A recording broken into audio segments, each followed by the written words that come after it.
Welcome back to NewsWire. So this is the most transparent I could ever be with you here on NewsWire. So I'm watching the Super Bowl last Sunday, and they show a commercial for the upcoming Daytona 500.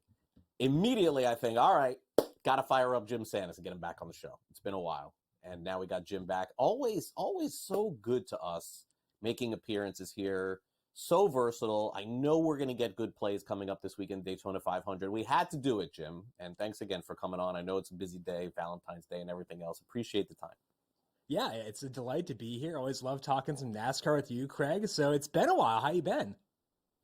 Man, I am doing great. You know, when football season ends, it means baseball season's coming. So that's awesome for me. But in the interim, you know, we got some things to settle. Some NASCAR, some golf, some NCAA tournament. But let's start off with the Daytona 500. I know that is the big betting event this weekend. And, of course, I saw a lot of changes here. And the first thing I want to do is actually go over that with you. Did I see that Helio Castroneves is racing the Daytona 500 and there are 41 cars this year? Like, how did that happen?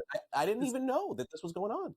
So it started a couple years ago. Helio was running in like a different series called SRX, which I believe is now defunct, and he won a race there. And like, kind of like the deal was, he said, okay, if I win an oval race in SRX, I need someone to give me a Daytona 500 ride. And it didn't happen last year, but Trackhouse is giving him a ride for this year. And they were the ones that gave Shane Van Gisbergen the ride for the Chicago Street Race a couple years ago when he won. So it's a good team.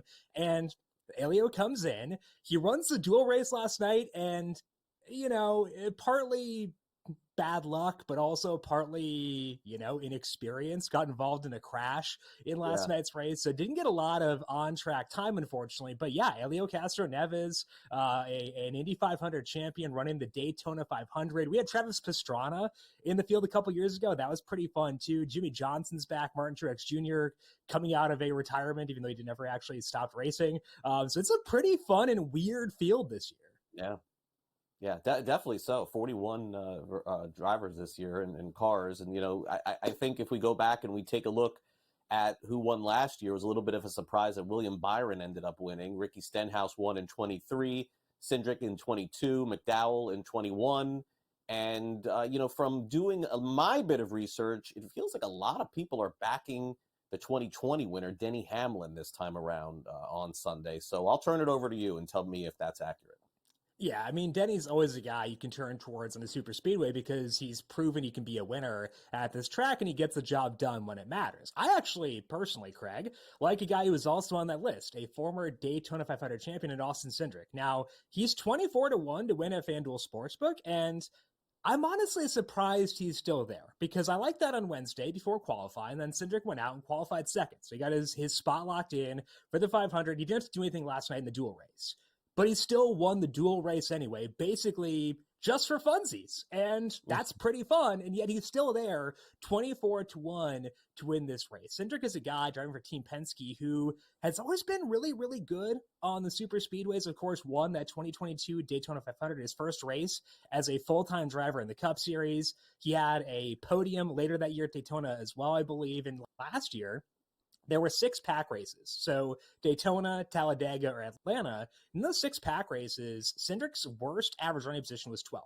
So he runs up front, he leads laps, and he's proven, as we saw in Daytona, he can get the job done at the end. Also an Xfinity Series winner in Daytona back in 2021. So honestly, I'm surprised he's still 24-1. He is among the favorites in my betting model for this week. It's him and his 2 Penske teammates. It's weird how that worked out, but it's him, Ryan Blaney, Joey Logano, the favorites by my numbers. Cindric not there. You do have Logano sitting at 13-1 at FanDuel Sportsbook, and then Blaney is also 13-1, whereas Cindric is 24. I think he should be, you know, not 13 because I think both those guys are a bit overvalued, but he should be a lot shorter than 24-1 based on my numbers. And I think that what we've seen so far on track has validated Cindric being in contention. Yeah, and tell me who Chris Buescher is at 28-1. That's not a name I'm familiar with. Yeah, Buescher's been in the Cup Series for a while, but is not like a superstar. He's a guy that I've always thought has been underappreciated as a driver, like a good talent, and he's specifically good on pack tracks. He actually did win in Daytona back in 2023 as well, a stretch where he won 3 races that year at 3 very different track types, running for RFK Racing, so driving alongside Brad Keselowski and Ryan Preece, it's another Ford team. And Fords traditionally have done very well in super speedways. They're very coordinated. They've got a lot of fast cars. The way that their bumpers work is actually very interesting. Like the anatomy of the bumper is actually pretty conducive to making them good on pack tracks. So it's been really, really fun. Buescher 28-1. I think a guy who can definitely get the job done here. All right. Thanks, Jim, for making the appearance. Enjoy the race this weekend. We'll talk again soon. Thank you. Appreciate it.